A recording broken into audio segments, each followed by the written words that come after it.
Imagine a 24-year-old male, physically active and otherwise healthy. After a 2-day period of binge eating and rapid weight gain, he decides on a radical course of action. He starts exercising like crazy and eating at a massive deficit. In the next 2 weeks, he loses 22 pounds, or about 13% of his starting body weight. By the end of that time, he also realizes something is wrong. He can't lift his right foot. It hangs limp. To move around, he has to lift his knee towards his chest in an exaggerated, high-stepping motion just to keep his toes from dragging on the floor. He waits. He hopes it will resolve. But a year later, the paralysis is still there. And today, we're breaking down the medical mystery case of the paralyzed personal trainer.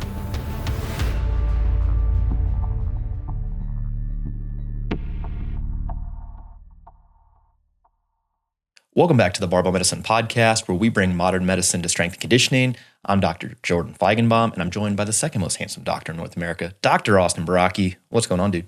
Hey, I'm doing okay. Excited to be here. Feeling well. How are you? I'm all right. I got another mystery case for you involving a frequent guest of our podcast, the personal trainer. My prediction is that you're not going to get it. 50-50 shot. It's a supplement problem. Could be. Are you ready? I think so. Can I have one little preamble first? Sure. So just an interesting kind of anecdote is that we heard from a podcast listener recently who, after listening to one of our other recent mystery case episodes that ended up being a case of vitamin D toxicity, ended up actually recognizing symptoms in himself that were potentially related, got his lab tests checked, and sure enough, he had also vitamin D toxicity. And then this is another case that I saw recently in my telemedicine patient population, a woman whose vitamin D level was just reported as greater than 150, essentially off the charts, off the high end of the chart.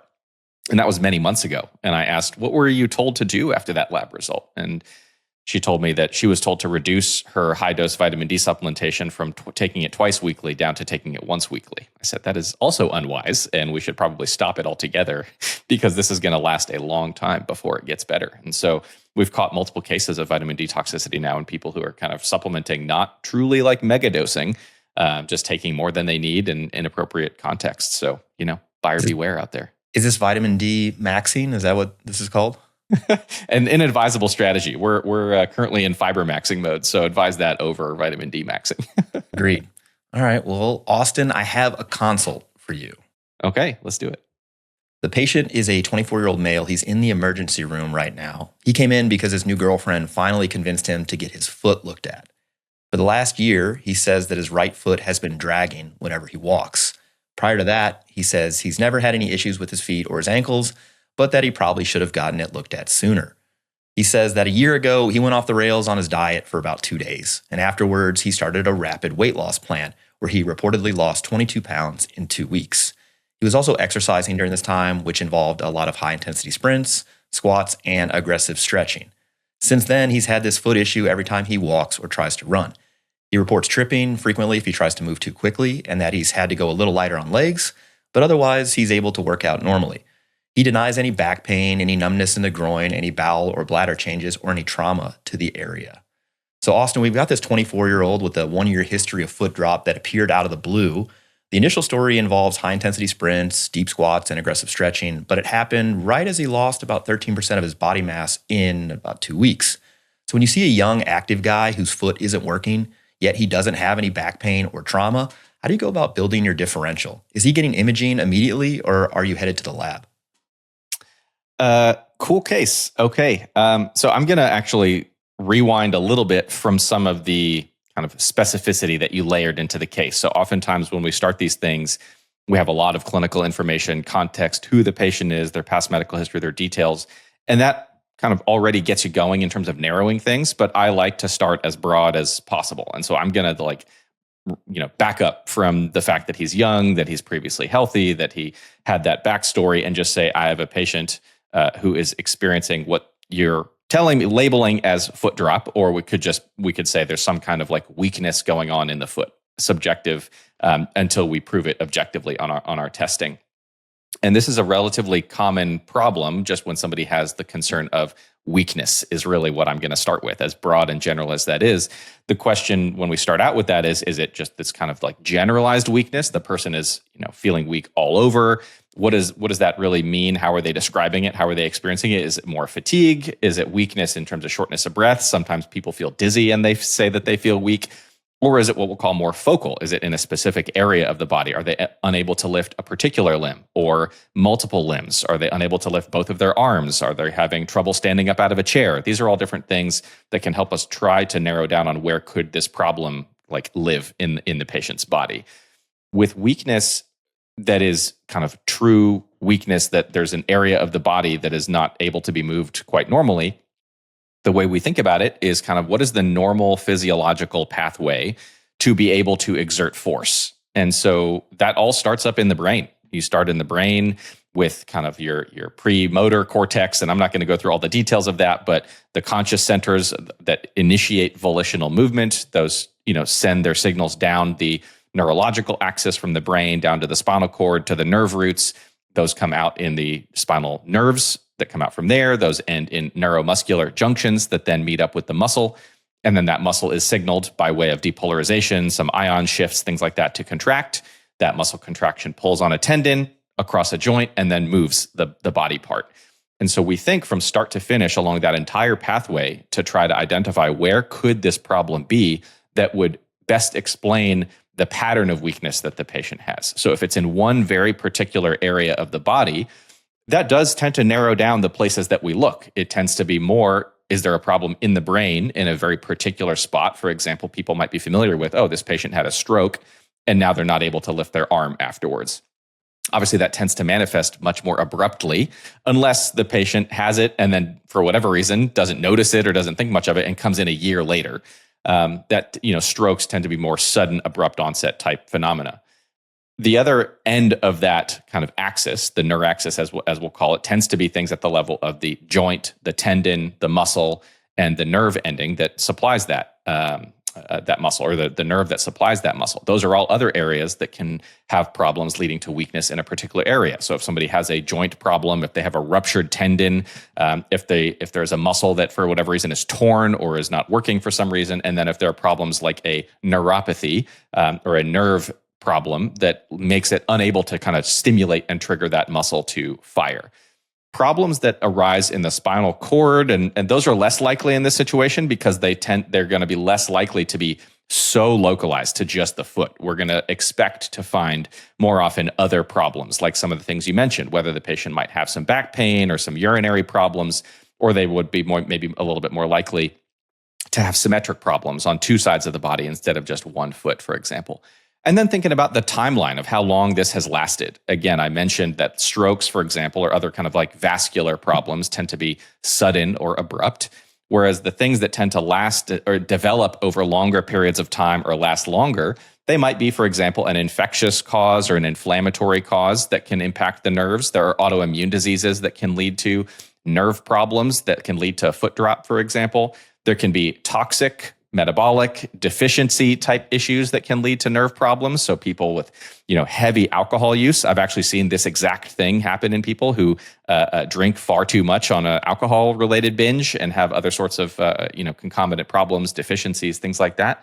And then lastly, the other aspect of instead of kind of these more generalized problems that can affect the health and function of nerves would be, is there something mechanical or structural going on that is affecting the nerve? And so with foot drop in particular, that is one where there's a particular nerve that tends to be affected, and that nerve splays around the area of the knee. You can speak more to this with your background, master's in anatomy. I'm more the physiology guy here. But that nerve wraps around the head of the fibula, and that then goes down and serves to fire the muscles that would help you actually lift your foot. So if there's something structural, mechanical going on in that region, for example, when people have a fibular fracture, I believe, is an example of something where that kind of trauma to that area can impact the bone and lead to a foot drop. So to summarize all of that, there's a big differential diagnosis for weakness in general. It narrows a little bit when you have weakness in a particular area. And then I'm trying to differentiate in this case, is it something going on in the brain? A bit less likely, but not impossible. versus something more local, meaning at the level of the nerve, the muscle, the junction, things like that down in that area. And so that's kind of what I'm going to be interrogating a little bit more for this patient. Yeah, I really like that sort of concept map that you just laid out as far as how to go from, all right, here is this problem, in this case, weakness, and how would you work through this, just in a general sense. I really like that for learning or even just thinking about how stuff that happens with humans anyway. You could do it for almost any either behavior or any sort of action or any sort of disease. So anything from eating all the way to like diabetes. Like what needs to be involved for this thing to happen? Maybe unfortunately or fortunately, depending on your perspective, you may highlight a lot of gaps in knowledge. And that happens to me quite frequently when I start thinking through an issue. I'm like, I don't really know much about that particular area. You end up down a rabbit hole and you realize you don't know even more, in which case you call an 100%. Expert. Yeah, I do this a lot when I'm teaching and I have learners, resident students with me, and they're trying to, I'm watching them try to, come up with their differential diagnosis or their plan. And I just have them like pause and rewind, just like walk me through your thought process. Mm-hmm. And that simple question often gets just like wide eyes. And despite a valiant attempt, it is very quickly apparent to me how much of a grasp the person has on this topic, or whether they have one of those sort of what we call well-designed kind of frameworks or schema for this problem. So what I laid out is every time I see a patient with weakness somewhere, I'm doing that exact exercise, thinking through top to bottom, where could this problem be? What could explain this? And then layering that on top of the timeline. How quickly did it develop, or how long has it been going on, to narrow it further?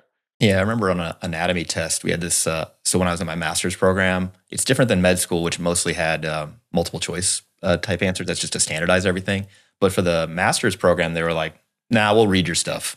So just write this answer. And it was like, imagine a patient gets shot, from the front of his chest. Take me through all of the anatomical structures that this bullet would pass through. Yep, exactly.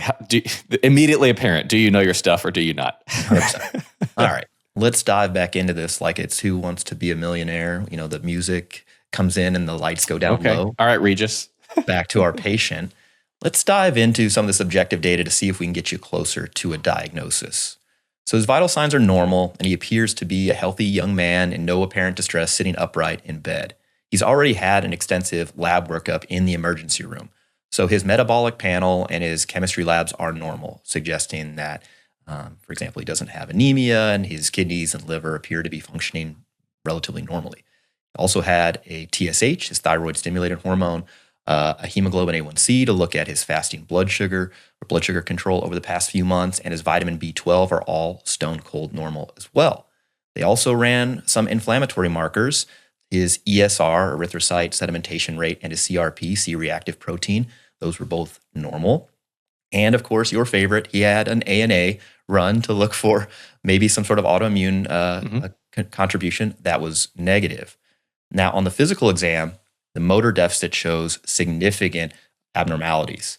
He's got 0 out of 5 strength in right ankle dorsiflexion, trying to pull his toes up towards his shin, and 0 out of 5 strength in foot eversion, trying to rotate his heel outwardly. The anterior and lateral compartments of the lower limb, so the front and the side, are completely silent. However, his foot inversion, trying to rotate his heel inwardly, is rock solid, 5 out of 5. Strength there. His plantar flexion, trying to push down against the ground at the level of the ankle, is also 5 out of 5. We also checked his hip abduction and extension. Both were symmetric and 5 out of 5 in strength. Visually, he has significant atrophy over the tibialis anterior, that's the muscle on the front of the leg, and his peroneal muscles, given that lower leg kind of a hollowed out appearance next to the shin. But the calf remains well developed and muscular. For reflexes, his patellar and Achilles reflexes are +2 and symmetric.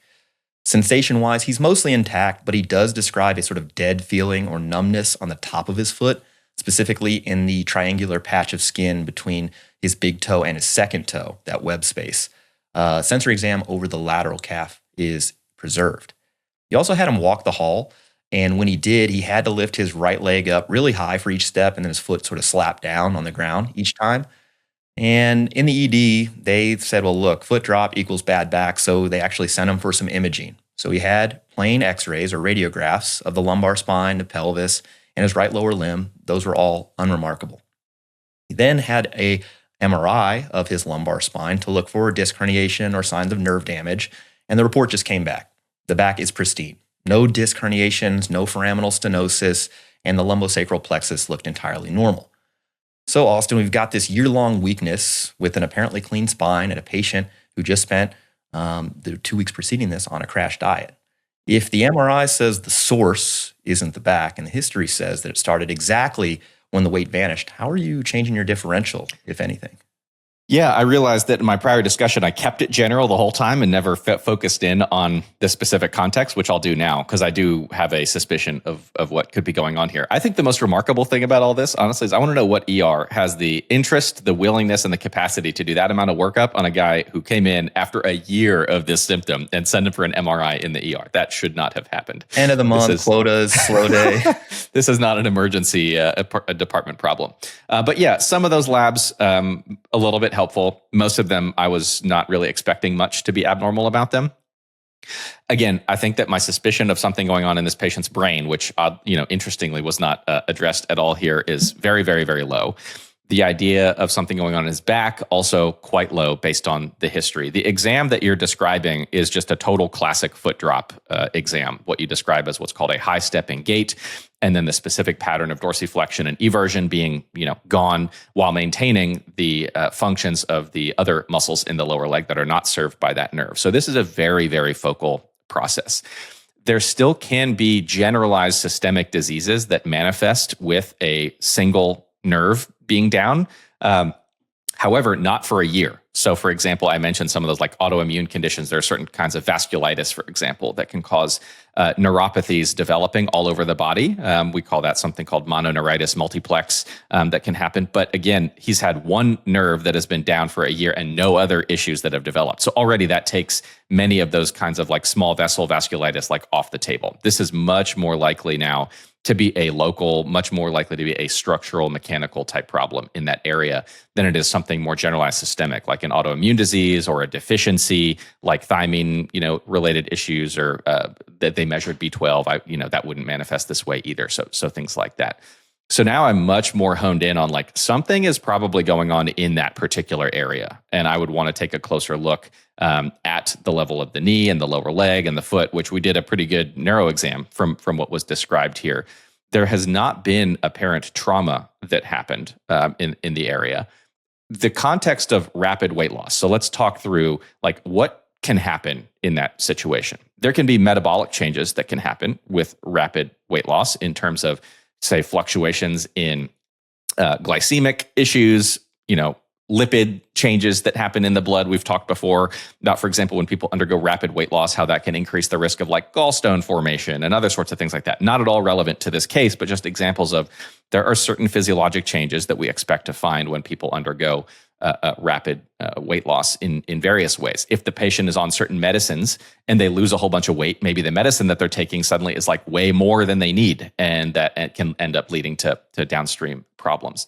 But there are also some interesting kind of structural and mechanical type changes that can happen. And so some of the medical students in the audience might recognize, or they might have heard, for example, in the abdomen, there are certain mechanical and structural changes that can happen when people undergo rapid weight loss. So there is like some normal amount of like health, I don't know about calling it healthy necessarily, but ever present body fat in our abdominal compartment, for example, that sits under some of our celiac and mesenteric vessels. And so one issue that can arise when people undergo rapid weight loss is the loss of that body fat that can lead to a change in some of the configuration of those vessels, particularly as they relate to the gut. And so things like the relationship between I forget if it's the celiac artery or the superior mesenteric artery and the small bowel, and then that can lead to some like functional obstruction essentially because you don't have that added padding around it. So that's one like well-described phenomenon of what happens when there is like a rapid loss of this fat depot in that area. And so, in this context, the things that I'd be thinking about somebody with rapid, significant weight loss is much less likely was there some kind of deficiency that developed? No, that doesn't fit this story, this patient, that timeline. Like if he underwent 2 days of binge eating, he probably topped himself off on nutrients for a long period of time and vitamins and all those kind of things that can lead to this. And so losing a bunch of weight in the aftermath, you would still not become abruptly deficient, nor would you stay deficient enough to lead to this presentation for a year afterwards. So that doesn't fit at all, the timing and the context here. So I'm much more concerned about a mechanical, like a local structural type phenomenon. I'd be curious about what has his weight trajectory been ever since that initial weight loss. Like, did he lose that 22 pounds and then he either maintained it or he continued to lose weight? Because if he had, then that could actually fit where there is some normal, body fat in all of these little areas. And when you lose it, there can become structural and mechanical changes. And there is this phenomenon known as slimmer's paralysis, where patients who lose a bunch of weight abruptly, they can end up with issues in the legs, including things like foot drop as a result of, just like in that abdominal compartment, losing body fat, changing the orientation of the nerves and the muscles relative to the bones, and they can become compressed. And a compressed nerve, a chronically compressed nerve, is an unhappy nerve that doesn't really work as well to fire the muscles. And that can lead to the downstream dysfunction and atrophy and things like that. So that's kind of what I'm worried about. What I would do next, of course, is, look back at his weight trajectory to see like what exactly has happened there. And then I might, engage, because I don't personally, perform things like, nerve conduction studies or something like that. And if that is, I don't even think it's really necessary to make the diagnosis here. But if you wanted to, for academic purposes, to really like localize the lesion to that focal site, that would be a way to do that. Well, fortunately or unfortunately, again, depending on your perspective, you're going to have to do some interpretation of some nerve conduction studies. Don't worry, I've tried to make this as accessible as possible, Sure. Not only for you, but also for our audience and for me, certainly. Yeah, All right. yeah. This is stuff that's typically in like the territory of neurologists and PM&R or physiatry doctors, not internists. But I actually turfed this to my neurology friend to get some feedback on this to make sure we're accurate. So since the spine was clean on the MRI, we do have to start looking elsewhere, like the muscles and nerves themselves. You walked us through that process quite nicely. So electrodiagnostic studies were ordered, which are divided into two parts here. One, nerve conduction study, and then electromyography, which you might know better as EMG. Now, for the listeners at home, you can think of the nerve conduction studies as a technician testing a fiber optic cable. They tap into one end of the nerve, they send a pulse down it, and they measure three specific things. First, they measure latency. This is the time it takes for the signal to start, essentially the reaction time of the nerve. Second, they measure amplitude. This is the strength or the volume of the signal, which tells us how many individual nerve fibers or axons are actually alive and functioning. And third, they test velocity, the speed at which the signal travels down the wire, which tells us if the insulation or myelin sheath is still intact. Now, in this patient, when they tested the motor division of the common peroneal nerve, the results were definitive, non-recordable across the board. No latency, no amplitude, and no measurable velocity. The motor division, the nerves responsible for the muscles that lift the foot and turn it outward, weren't working. For the anatomy nerds at home, the common peroneal nerve, as you mentioned earlier, splits into the deep peroneal nerve, which controls the tibialis anterior for dorsiflexion. Again, that's bringing your toes back towards the shin. And it also splits into the superficial peroneal nerve, which controls the peroneus longus and brevis on the outside of the lower limb for eversion, turning the foot outwardly. In this case, the entire common peroneal distribution below the knee was silent. They also checked F waves. This is a round trip signal that travels from the point of stimulation at the leg all the way up to the motor neurons in the spinal cord and back down again. It acts as a sort of long-range scout to see if there's a blockage anywhere from the foot to the spine. In this patient, the F waves were also non-recordable. But then there's a twist. His sensory nerve conduction was completely normal. This measures nerves that carry feeling from the skin back to the brain. This tells us that the injury was selectively targeting the motor axons while leaving the sensory fibers largely untouched. Next, we move to the needle EMG, or electromyography. This is where they stick a small electrode directly into the muscle to look at its electrical activity. Now, normal resting muscles are pretty quiet, but if a muscle has lost its nerve supply, the fibers can become kind of irritable. They start firing on their own. Now, this is a sign that the muscle has lost its nerve supply, which is also called denervation. In this patient, the tibialis anterior and the peroneal muscles showed heavy denervation. This was obvious from the atrophy that we saw in physical exam, but there's also an electrical signature called fibrillation potentials, which are these small little waves that you can pick up on EMG, another sign that the muscles have been denervated. Interestingly, when the short head of the biceps femoris, that's part of your hamstrings muscle, was tested, something strange was found. This is the only muscle supplied by the peroneal nerve that branches off above the knee, and in this patient, that muscle was stone cold normal. So, Austin, let's look at the map we've drawn. We got a 24-year-old male with a clean MRI. We got a nerve that can still carry sensory information, but its muscle division isn't working. The electrical block has been precisely localized. Everything above the knee is working, but everything below the knee is electrically silent from that nerve. Given that this apparently started right after his weight loss and high intensity exercise program, do you have a final diagnosis for what the heck happened to this patient?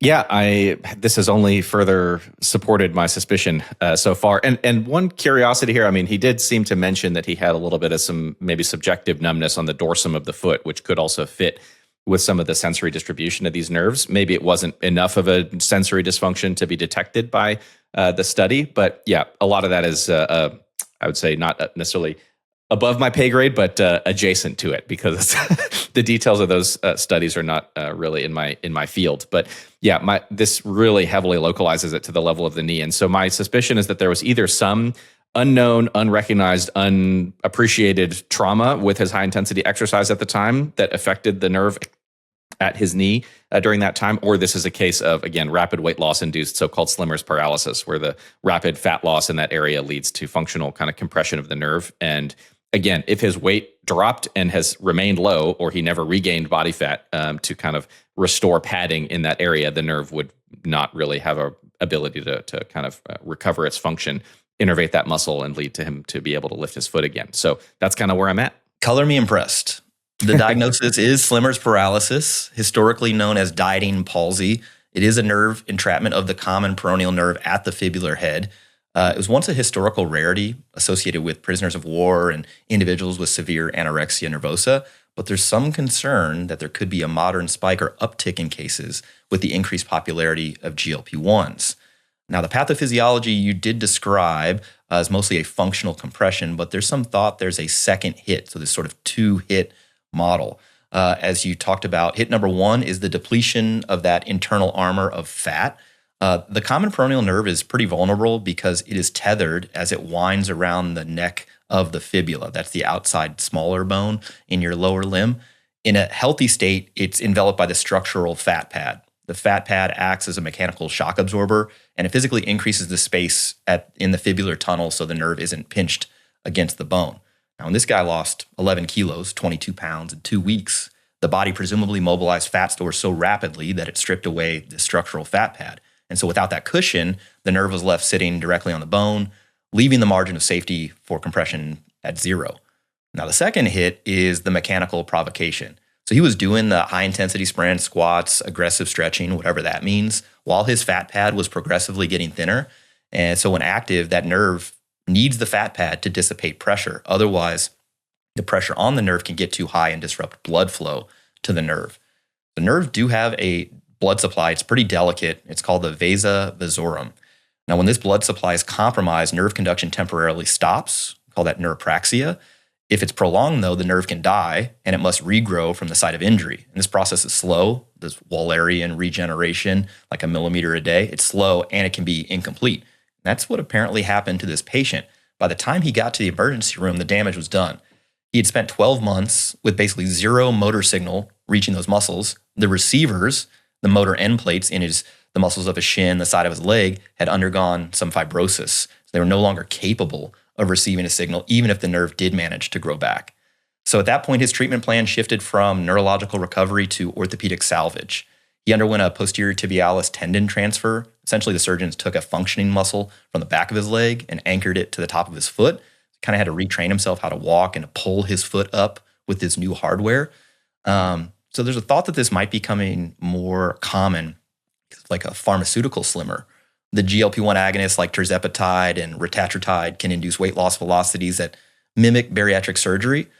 And while the weight loss isn't necessarily a problem when it's appropriately monitored, inappropriate use and specifically facilities that are like pill mills could be increasing the risk of this. Now, the incidence of general peripheral neuropathy following metabolic bariatric surgery is reported to be somewhere between 5 to 15%. Now, that's after surgery. And within this broad category, the peroneal mononeuropathy, so single nerve issue, is one of the most frequently cited presentations. Historically, again, as prisoners of war, and the incidence was about 10% in these individuals. I assume that would happen over a longer period of time just due to kind of what was happening. But in surgical cohorts, latest evidence we have on this suggests a higher percentage than 10%, maybe closer to 15, mostly at high volume centers. And the incidence is probably appreciated because it's underreported, and potentially mild transient cases could be missed as like temporary numbness. Yeah. So the condition is overwhelmingly unilateral or one-sided. 96% of cases are on one side rather than being bilateral, which kind of speaks to this systemic sort of thought. You're like, well, you're losing weight all over the place. Why does it happen in one side versus the other? I don't have a great probably explanation for that. Yeah, just chance and maybe some sort of subtle side-to-side difference, or the way you use your body, or the way this guy was doing his exercise maybe favored, not in a bad way, but just the way he tends to move, to your point about having a second hit. But I think mostly it's probably just going to be chance. Yeah. Yeah. Originally, when this was first described, it was like cross-legged palsy or cross-leg paralysis, because that would be the inciting event, the mechanical sort of thing that put it over the top. When studied, the most critical marker or risk factor is the velocity of weight loss. So on average, people that get this are losing about 10% of their body weight per month, which ends up being about 5.4 kilos in this particular cohort. So there's there's also some additional risk factors that are kind of uniquely affect this population. So first off, the population that generally goes about rapid weight loss or uses metabolic bariatric surgery or GLP-1s, they tend to be more commonly individuals with a history of metabolic syndrome or type 2 diabetes. So there's already perhaps some baseline metabolic neuropathy going on. And then these individuals can undergo rapid weight loss, which mobilizes the fat from those structural fat pads at this particularly vulnerable area, removing that shock absorber. And then, there's a biomechanical trigger potentially. So prolonged leg crossing, squatting, kneeling, etc. All of this could kind of put it over the edge. And there may be some co-occurring micronutrient deficiencies, specifically for folks on either who've had metabolic bariatric surgery and are being not monitored as closely nutrition-wise. So like vitamin B1, which is thiamine, B12, or copper deficiency can all like synergistically impair the nerve's ability to repair itself. And a nerve starved of these essential vitamins is less resilient to perhaps that ischemic stress, lack of blood flow caused by the collapse of that fibular tunnel. So treatment typically revolves around weight stabilization, perhaps some B vitamin supplementation, orthosis for the foot, so just to keep it in the correct position so you don't get a contracture, and so on. If there's no clinical or electrodiagnostic evidence of recovery after about 3 months, surgical decompression is sometimes indicated, because they don't want those motor end plates. So basically where the nerve attaches to the muscle, that end plate, that interface, they don't want that to fibrose or degenerate, because otherwise you're kind of up a creek like our patient. Because in chronic cases like what he had, you're going to have a tendon transfer so you can walk without your foot kind of slapping the ground. Yeah, I did not know that was a thing that could be done to manage this. So I'm glad there are some kind of creative orthopods out there who can put people back together again a different way. But yeah, you have to relearn how to like use that newly transplanted muscle, and presumably has, permanent impact on function. You have to kind of relearn how to do basic things, I imagine, with the help. But that's what PM&R doctors are great at. So yeah. Now, Austin, there's been a few case reports that have come out of individuals on GLP-1s having this. One case was actually titled "The Tirzepatide Drop." Have you seen this with any patients, or is this something that's on your radar? Yeah, I've used these medicines with lots and lots of folks. I've not seen this happen yet, although I'm aware of it as an entity. I think it's one of those things that is a known risk. It is one of the potential trade-offs that somebody might experience. But at the same time, it is one of the downsides of, again, just like unmonitored, overly rapid weight loss. And so having kind of it done in a way that is monitored, that is supported, where doses are being adjusted, where nutrition is being monitored. I mean, I've had also patients who I'm actually concerned that, maybe their appetite is being suppressed too much and they're not actually getting in enough nutrition as they are losing weight. And that sets them up for all sorts of other deficiencies and iron deficiency and things like that. So, I'm quite comfortable using these medicines. I've been using them for a while now with many, many patients, with most of them, I would say, with great success, and some who have speed bumps along the way that need to be kind of navigated individually. But yeah, that kind of monitoring and guidance along the way, I think, is important, rather than just like more is better or faster, no matter what. Yeah. Yeah, I wanted to bring this case up not only because it's interesting, I did find it interesting, but because it also raises a fundamental question in our field. Is faster actually better when it comes to weight loss? We often hear the argument that rapid initial weight loss is more motivating for the patient or the client, which theoretically could improve long-term adherence. But as this case proves, there can be a physiological cost. So I wanted to pivot the discussion towards the actual evidence on weight loss velocity. And we need to look at the trade-off between the speed of the result and the quality of the tissue lost, specifically the preservation of lean body mass and the avoidance of collateral fattening, which is a physiological phenomenon where the body aggressively drives overeating following a period of weight loss to restore the lost lean body mass. And while doing so, the individual actually gains a bunch of fat mass alongside the lean mass. So let's start with the most obvious question. Does the data support the slow and steady mantra when it comes to weight loss? There's a safety concern. We've kind of talked about that. This slimmer's paralysis, mostly related to a weight loss velocity that exceeds 10% of total body weight per month, which would be quite high for most folks. And you brought up gallstones and nutritional deficiencies. Are there any other risks or safety concerns that you have top of mind when somebody's losing weight relatively quickly? I think you alluded to one of them being that, hey, are we having some unfavorable changes in terms of the lean body mass aspect? There are certainly many favorable things. So, for example, if somebody has fatty liver disease, I would expect that to get better rapidly because the liver starts rapidly exporting a bunch of that fat. I think I would have to sit down and think like organ system by organ system to decide are there concerns from a neurological standpoint. We've really covered the main one of deficiencies or the mechanical neuropathies that can develop. Not much from a pulmonary standpoint, not much from a renal standpoint. I'm sure there can be some things from a cardiovascular side, mainly relating to is there hypovolemia, meaning is the person not eating or drinking enough and they end up getting low blood pressure, they get dizziness, they might be more likely to pass out. That's something that I've actually seen a fair amount of. And people, for example, who are on blood pressure medicines often need those to be adjusted.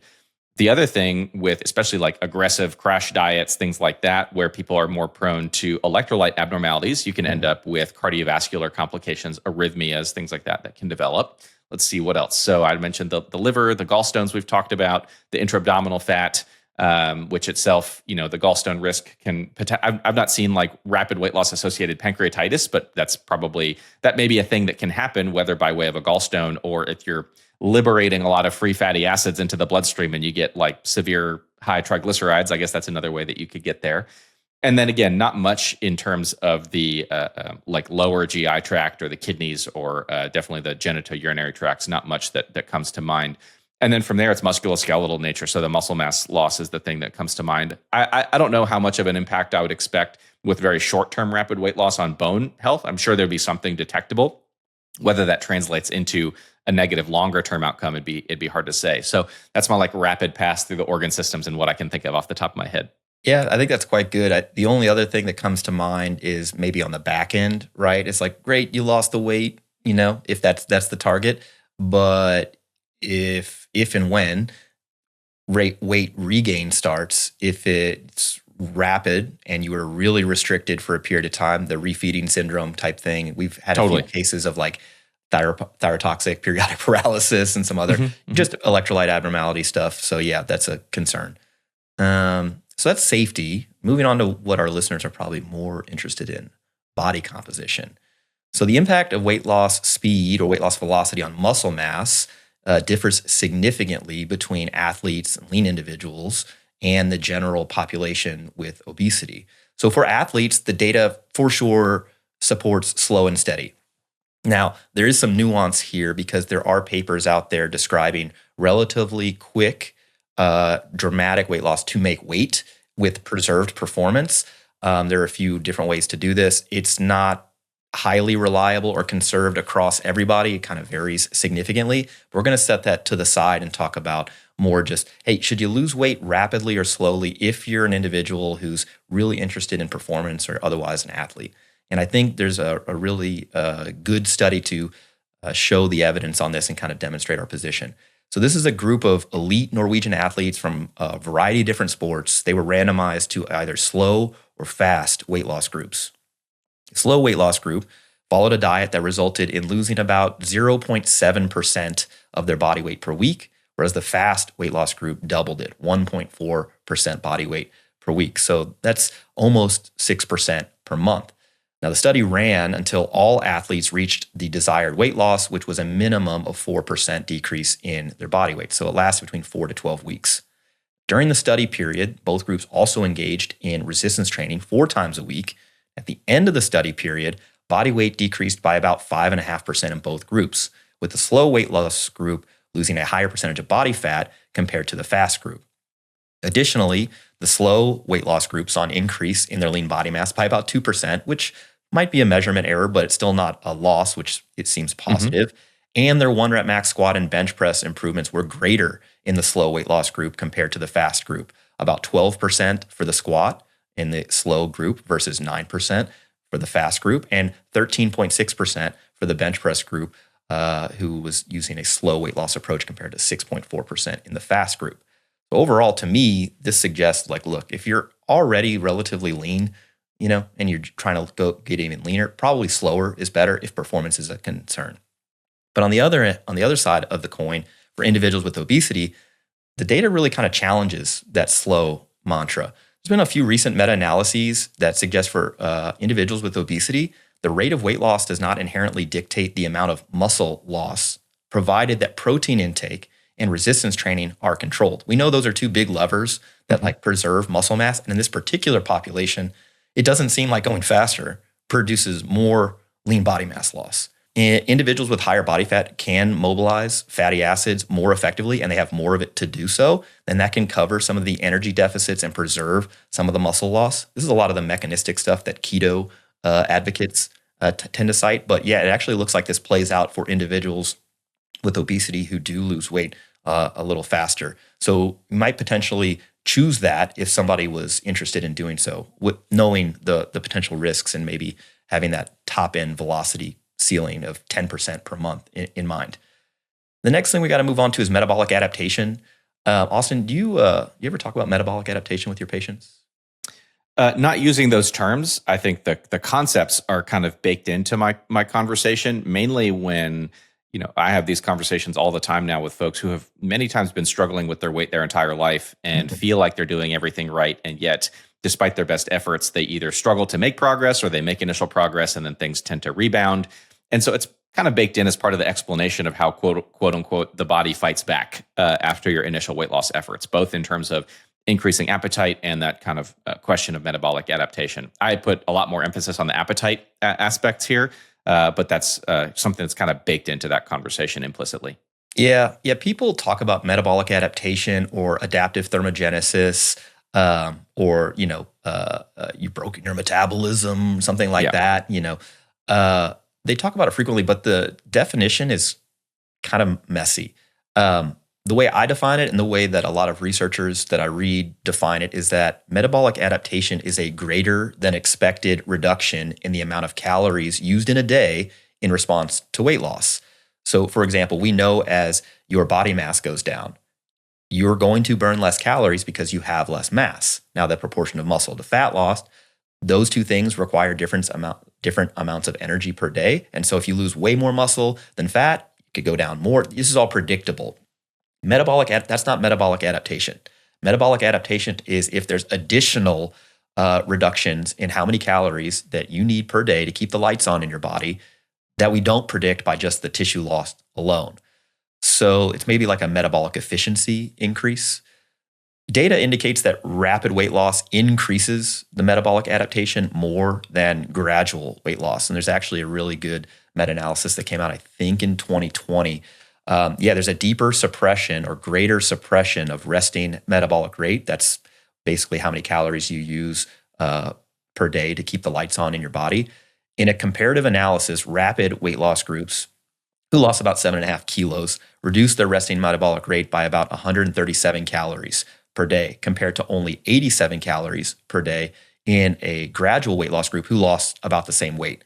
They also didn't have significant differences in lean mass that was preserved. So kind of speaking more to that, what we just said, that look, for individuals with obesity, it doesn't look like they're going to lose that much more muscle mass, if any, if they lose it rapidly, but there might be some more metabolic adaptation. What's not clear to me is if this is actually meaningful, meaning that, there's a difference in calories by 50, 60 calories, but most of these studies are short-term, 8 weeks, 12 weeks, 16 weeks. Does this end up shaking out in the long run, and does it even matter? For example, we look at even the Biggest Loser data. The people who lost the most weight and kept it off the longest had the most metabolic adaptation. Mm-hmm. And so to me, it's almost like individuals who are maybe genetically set up in a way to be obesity sensitive to not only the environment, but then also like resistant to weight loss interventions overall, they may just have, this is the lot in life that they've kind of got. They were dealt a not so great hand genetically, and it is what it is. And so I don't know that we should be micromanaging or selecting a particular dietary approach or intervention otherwise that focuses on metabolic adaptation. What do you think about that? Yeah, I fully agree with that. And I think that knowing, or I wouldn't even claim to know, but having a general sense of just the sheer number of variables that can impact these types of outcomes, with this concept of metabolic adaptation just being one of them, it's like you're moving a fraction of a tiny chess piece on like this super complex multivariate board. Many variables we can't even appreciate, many variables we can't even modify. So like control the big things that you can, and then the rest may or may not be entirely within your control. And this feels like one of those really tiny ones that is both probably less within our control than we would like it to be, but also less significant of a factor than it is often attributed to be. Yeah, I think it's something you can observe, but to the extent you can control it, I don't think so. I think it's more of like an adaptive response and like mostly managed or influenced by things outside of your control. And then I almost view it as like a signature of success. Like, look, if you didn't get any metabolic adaptation, I don't know that you lost that much weight. Yeah. Right? Like, it's kind of, that's fair. Yeah. So that's the metabolic adaptation arm of this. Moving on to adherence, there's this thought, well, look, you have to go low and slow because that's the only way you can keep it off long term or adhere to this diet long term or intervention long term. Well, contrary to that belief that thinks that slow weight loss is more sustainable, the data suggests that rapid initial results can actually be beneficial for adherence. There's a number of studies on this showing that the amount of weight lost initially within the first few weeks sort of predicts not only achieving that minimally clinically important difference in weight change, so losing at least 5% of their starting body weight, but also maintaining it. So can be predictive. And whether this is like a positive feedback loop, like from a behavioral standpoint, like, oh, I was able to succeed, I'm going to keep going. Or if it just identifies those who can be successful, like the people who don't lose a bunch of weight initially, they're like, well, you weren't going to be successful anyway, so good luck. I can't speak to that. But is this something you see in your practice that people, they start on these medications or, for example, just lifestyle alone, the initial sort of burst kind of predicts how they do long-term? You see that? Yeah, it's tough to say. I think that I emphasize with patients just how individual this whole process is, especially with the use of medicines, that different people respond differently to different medicines and to different doses of medicines. If I had to, guess that, yeah, if I start somebody on the lowest dose of tirzepatide, for example, and they experience, a dramatic impact on their appetite, they're super sensitive to it and lose a bunch of weight. In general, those people I would predict to have better outcomes compared with somebody who doesn't feel much of anything, and I'm cranking it all the way up to the max dose of 15 milligrams. However, I have also seen plenty of people, and I recently had some of these conversations, a patient who started on 2.5, and they were like not responding terribly well to it just yet, and they were starting to get apprehensive. They're like, shouldn't I be feeling more? Am I a hypo responder? And I'm like, cool it. Like we don't know that yet. There are plenty of people who actually don't really tend to respond a ton to the lower doses, and then we reach some sort of maybe a threshold effect in people. Once we get to 7.5 and something unlocks, and then they start making a ton of progress. So I hesitate, based on my own kind of observational experience here, to draw any sort of confident conclusion other than I've seen massive amounts of variability between people and how they respond, both physiologically and, of course, psychologically as well to the process. Some people are like totally open and patient and no concerns. Others are much more impatient and want to see a big result on the low dose and get apprehensive if they're not getting there. Other people think that they really want to be on the maximum dose. And I'm like, well, if you're responding well to the lower dose, we don't actually have to increase it. And similar in terms of intensities of other interventions, right? When it comes to regular, dietary interventions, exercise interventions, just people are massively different. The sheer number of variables at play, both known and unknown, is just enormous here. And again, many of them are things that you did not choose or you were not in control of, right? And so that's kind of part of the challenge that we're trying to deal with as good as these tools are that we have, still compared with that level of complexity, relatively crude, I would say, Yeah. Yeah. And moving on to the final sort of thought between like, look, it's slower, better than faster. What about the potential for weight regain? The prevailing dogma is that slow and steady prevents weight regain. Well, that's not really supported by data as well. Large-scale studies, including this Purcell study we're going to talk about, as well as the National Weight Loss Control Registry, consistently find no significant difference in the amount of weight regained over the long term between slow and rapid weight loss. Again, it kind of doesn't really matter for individuals with obesity. So this Purcell study is interesting. It's a randomized trial, 200 participants. One group underwent a rapid weight loss program, 12 weeks, where they went on a very low calorie diet, like 800 calories a day. And the other one went on a gradual program where they reduced their intake by 500 calories per day.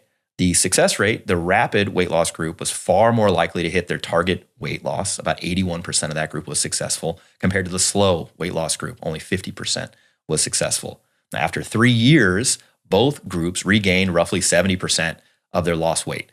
The rapidity of the initial loss did not make the regain worse, and maintenance was equally difficult for both groups, which is kind of how I view this. I'm like, I don't really care if you go fast or slow. My main concern is that you got there, because I think maintaining that is going to be challenging either way.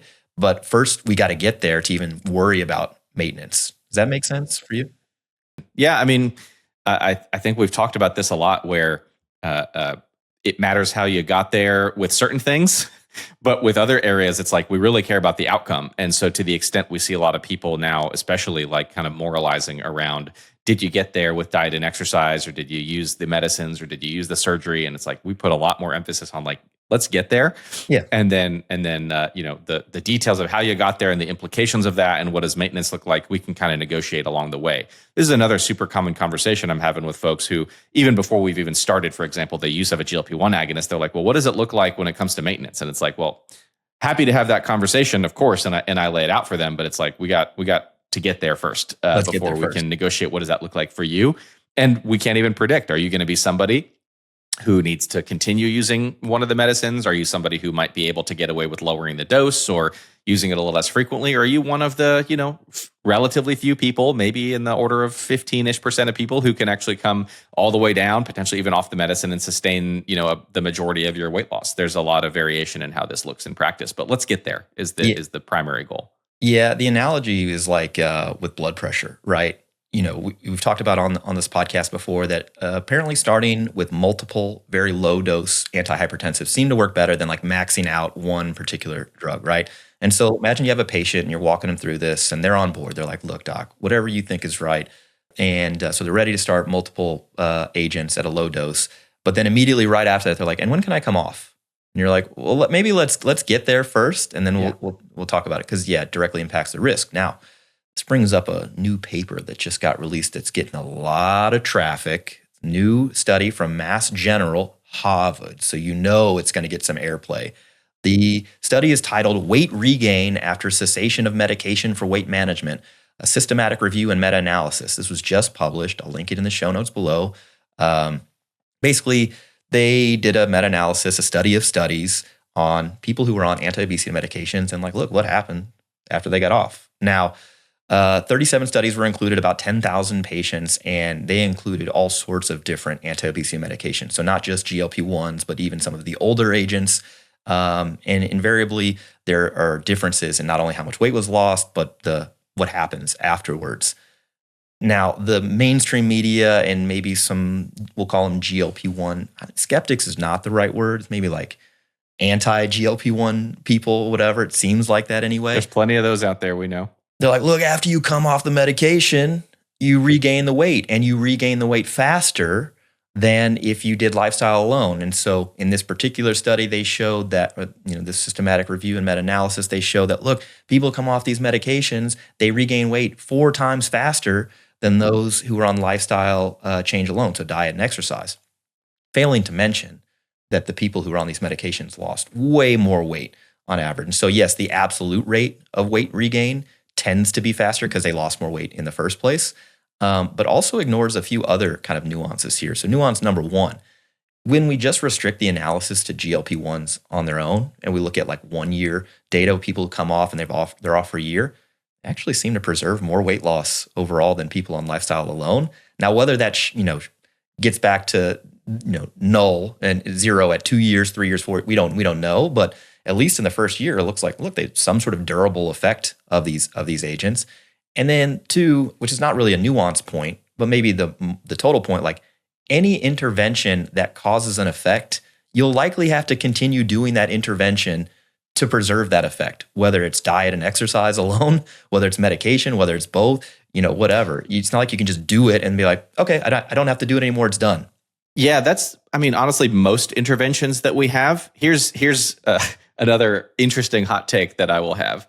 I have heard rumblings that there are some groups, and I've not confirmed this for myself yet, that looking into, for example, some of the gene-based therapies around GLP-1 signaling. For example, we have existing, therapies for this in the context of sickle cell disease, for example. There are some that are being studied for lipid management as well, essentially like a one-time dose of this gene editing treatment that will then lead to a permanent durable lowering of your blood lipid levels, or that will edit your, sickling hemoglobin genes to essentially cure that condition. So I'm curious to see for all of these folks who are vehemently against the use of GLP-1s, because when you tend to stop the therapy, the effects of the therapy do not persist. I have to assume that they will be vigorously in favor of one-time treatment options for this kind of thing. They're not going to be either. And I don't know that I am either, because I'm just open to seeing what are the potential benefits, what are the potential downsides, and I will evaluate that evidence on its own when it comes to pass. But it's kind of disingenuous, and it's going to be very predictable how that ends up playing out, I think, on their part. Yeah. If you agree that the sort of root cause of obesity is a genetic mismatch with the modern environment, and then if you secondarily agree that, look, it's going to take some time to change the environment to a satisfactory level that really sort of reverses course here, it's going to take some years. So then you're like, well, I guess our actual target is genetics. And then we somehow identify this genetic target, and we can, create a treatment that directly does that one-time dose, gene editing, CRISPR, whatever. And it does actually change their genes. And now they are well-matched for the current environment. And that's the treatment for obesity. You're cool with that? And further, what does that Venn diagram look like between the COVID vaccine modifies your DNA versus root cause treatment of obesity modifies your DNA? Like, how does that square?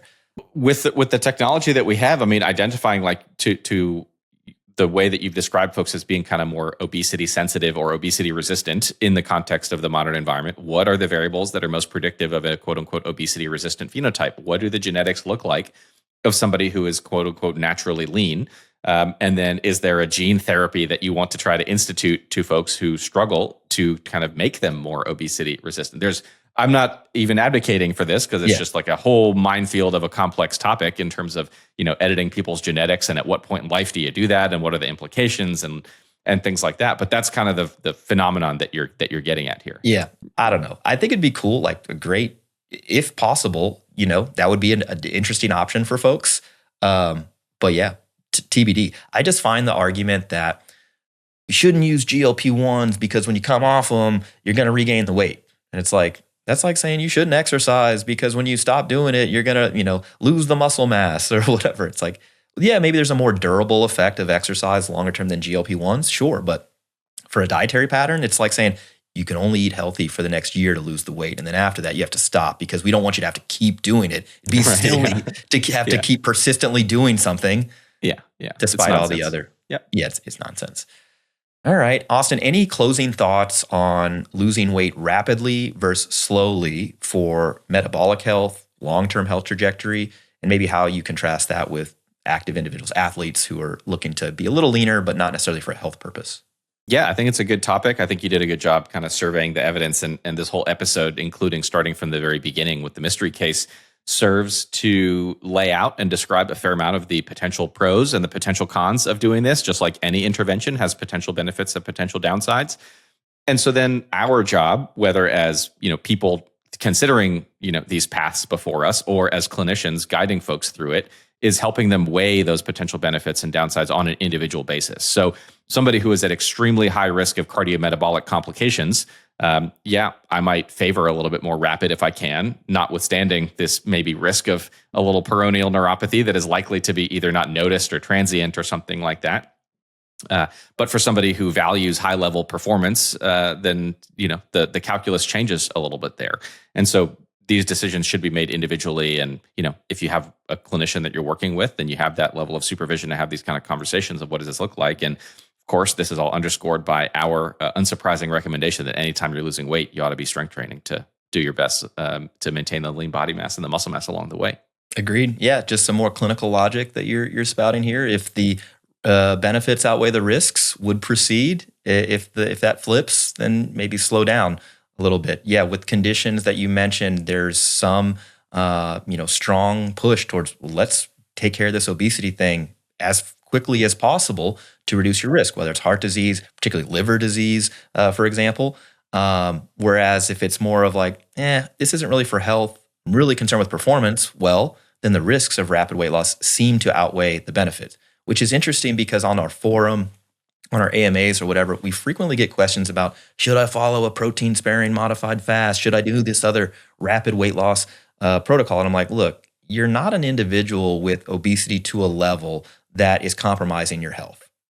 And you are apparently concerned with performance. How do I know that? Because you're on the Barbell Medicine Forum. Otherwise, right. How did you make it here? Yeah. So it seems like that's probably not the move for lean mass preservation, for strength development. And overall, like while the adherence may not be different long-term, I do have concerns about rebound, particularly that collateral fattening situation afterwards. Yeah, that's why there are criteria for patient selection for various interventions. Now, these are not hard rules written in stone, no matter what. Like I've certainly prescribed and done things kind of quote unquote off label from time to time. But why, for example, you see criteria for GLP-1s in general, say BMI over 30, BMI over 27 with a comorbidity as just like, here's just some like general patient screening guidelines. Now, have I initiated one of these medicines in a patient who did not meet these criteria? For sure I have. But there were specific reasons, justifications, and based on the conversation and the clinical assessment, came to the conclusion that, hey, the potential benefits of this medicine outweigh the potential downsides. For example, one recent use had to do with a patient who had a history of like pretty significant like binge eating disorder. And despite their best efforts, this was a constant daily struggle that they were dealing with. Yet, through daily heroic efforts, they were actually managing to maintain a BMI below 27. And so they would, unfortunately, insurance is like, no, your BMI looks great. This person's every day is like an absolute struggle to deal with, that concept of like food noise and compulsions and things like that. I'm like, yeah, seems to me like you stand to potentially benefit from this. It's likely to remain a low dose to try to control that, kind of give you a sense of control. I'm not going to crank this up to max dose and aim for massive weight loss, but that's not the aim of this intervention in your situation, right? Similar with metabolic bariatric surgery, there are criteria for the type of person who undergoes it. We would not generally be doing metabolic bariatric surgery on somebody whose BMI is 25 or something like that. You don't see scenarios where somebody gets that surgery and then it's like, oh, they're losing way too much weight. We end up needing to put them on, IV nutrition afterwards to keep their weight up or something like that. It's like, if that's the case, I had questions maybe about the initial patient selection criteria, maybe about the way that the surgery was performed, the way it was set up led to, over dramatic weight loss. Maybe they need a surgical revision, things like that to like back that off, et cetera. So you need skilled clinicians doing this kind of patient selection and then guiding through that process of potential benefits, potential downsides. Are we meeting traditional criteria? Are we going off label? Or are you just like not a great candidate for this? And why? And what are our alternatives instead? Yeah, perhaps the DIY use and pill mill situation would be exacerbating the risks. Yeah, totally. All right, well, that is a wrap on the Barbell Medicine podcast. Special shout out to Dr. Austin Baraki for joining us on this mystery case. If you liked this episode or our other episodes, please leave us a 5-star rating and a review. It really helps drive traffic to our podcast so we can keep bringing you all the latest nuance in health and fitness. From everyone here at Barbell Medicine, I'm Dr. Jordan Feigenbaum. We'll catch you next week and every week right here on the Barbell Medicine podcast.